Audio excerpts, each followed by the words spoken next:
Leon's perspective.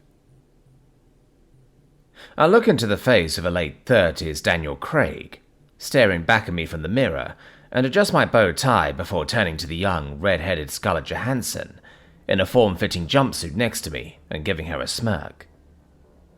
Yes, very dashing, mocks Eva with an eye roll and an American accent. You say? With the lips of one of the most attractive Terrans ever born, I answer dryly, my British accent right now making me sound a lot wittier than normal.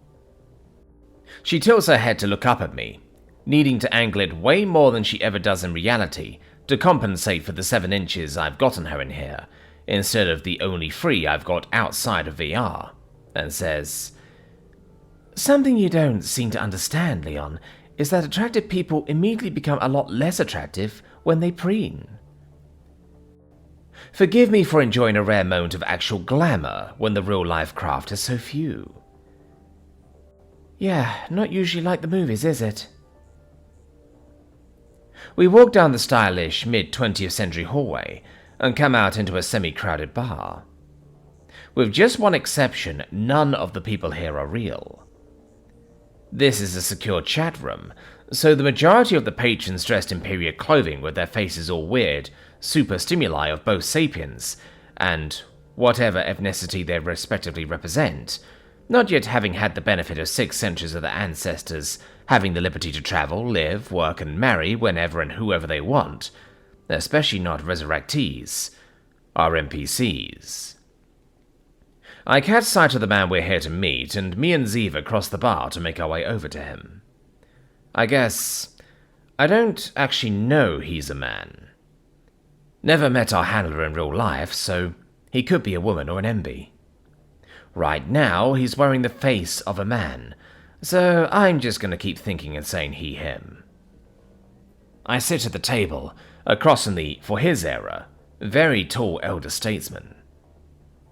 Brown eyes fixed on us and sparkling, our handler snaps his fingers over his right shoulder, causing a glamorous waitress to appear, wearing a shongazam, and with a hyper-East Asian face.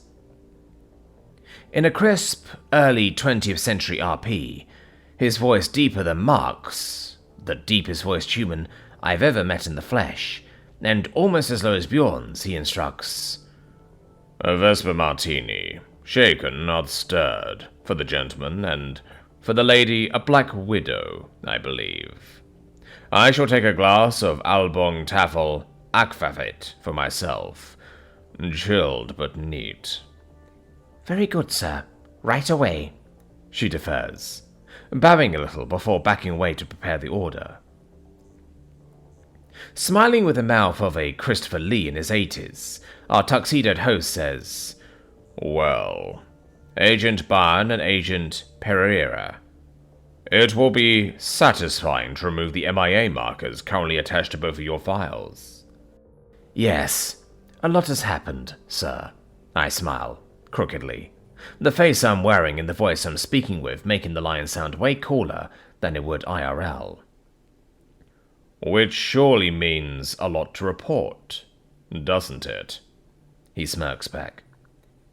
"Yes, sir," answers my jumpsuited partner, whose early 21st century, mildly sci-fi attire looks kind of anachronistic in this Cold War era setting. "The first piece of intelligence we have to report is that Jackson Scout Stetter is dead."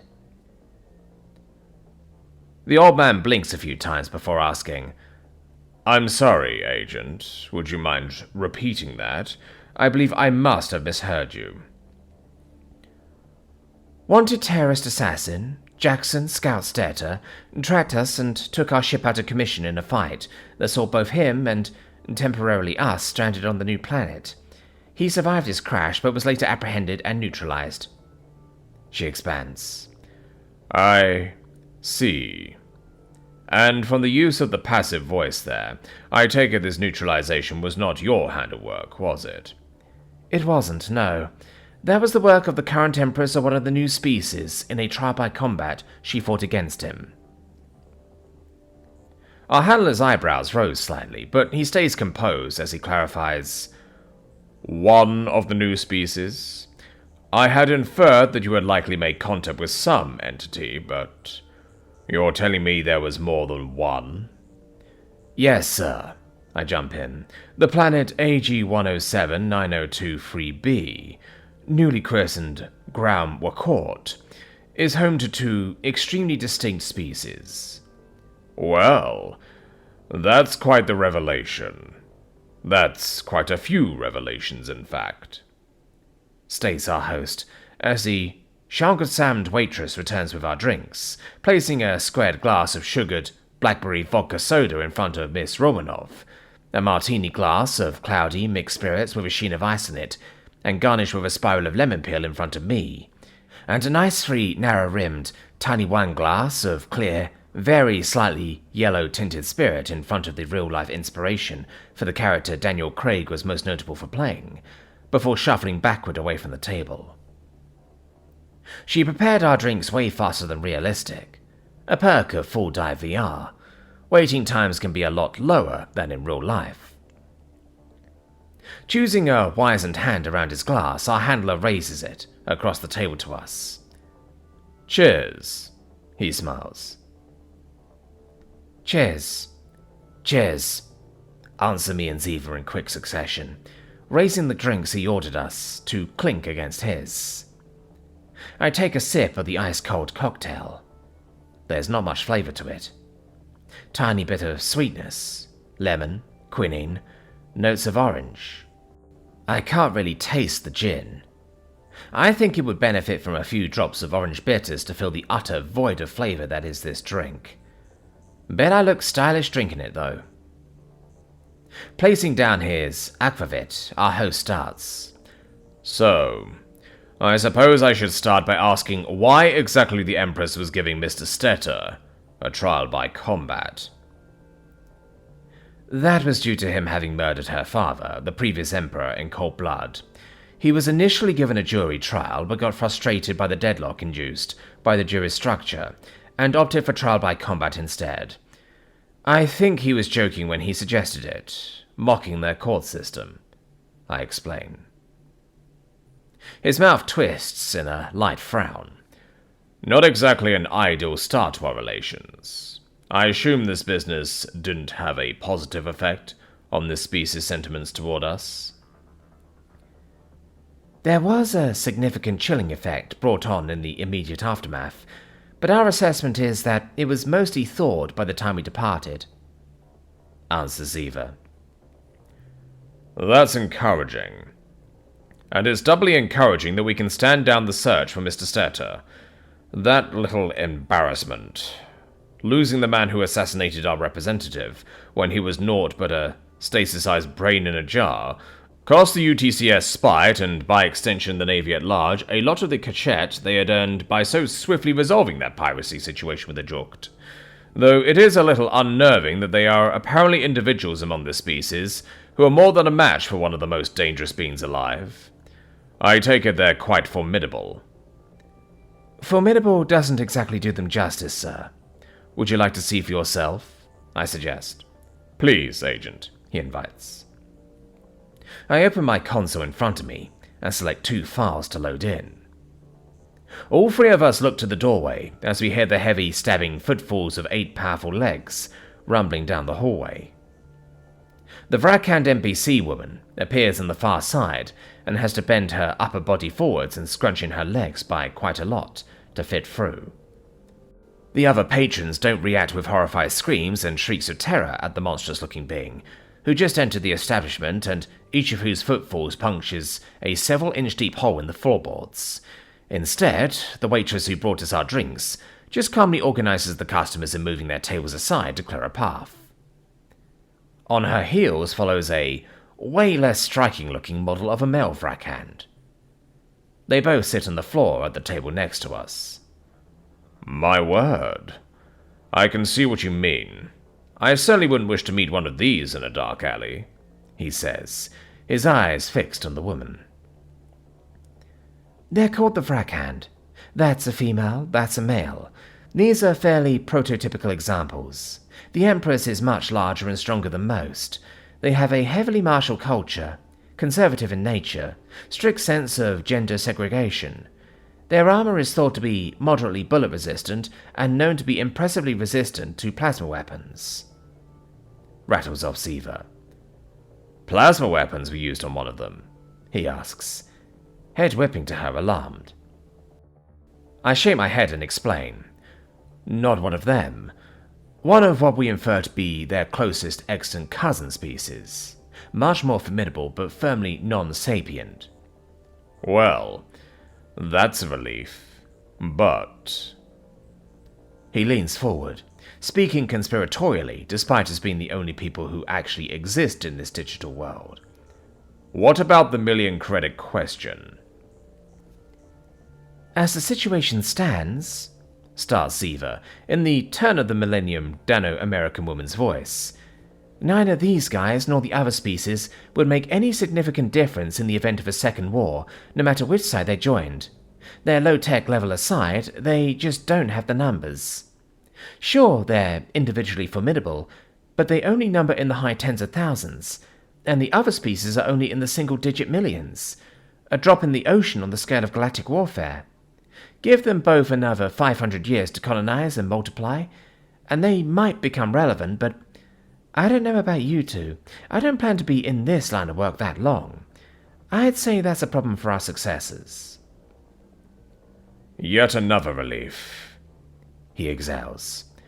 As nice as the thought of gaining a staunch, powerful ally is, the thought of the Garden Worlders panicking and attacking them, forcing us to rapidly deploy to the far end of the galaxy to defend them, or allow them to be wiped out, is not.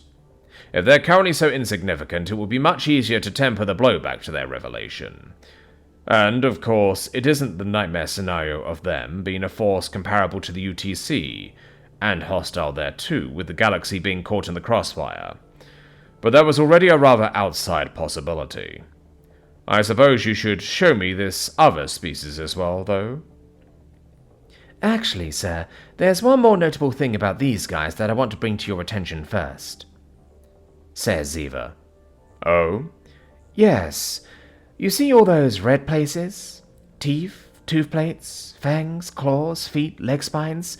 Those are made of a substance known in English as thanatite, and it has some interesting material properties. What kind of properties? Queries the deep-voiced man.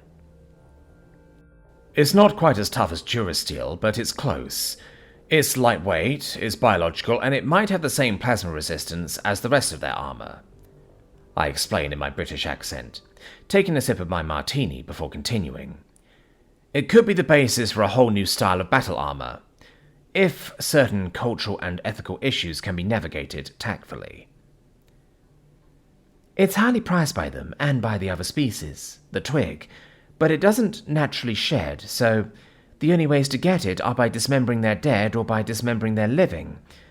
As a consequence, it holds a, I think the best word would be venerated position in their culture. Growing suits of the stuff shouldn't be challenging, it's just not clear how the Frack Hand would react to that kind of appropriation. It might alienate them, especially if it came to light that we'd done it covertly without clearing it first. Elaborates Ziva. I see. A thorny issue indeed. If it were so much better on balance, it would near instantly put every Durasteel foundry worker in Terran space out of business. Might also be perceived as provocative by the rest of the GU. This will require some careful consideration, muses our host. But that's something I'll probably need to bring the politicians and diplomats in on, not the UTCIS's decision to make. For now, please show me this second species. Wordlessly, I reopen my console and load in 2 more files. Appearing at the door come a male and female Twig, padding down the wide channel through the tables to join the Frack Hand.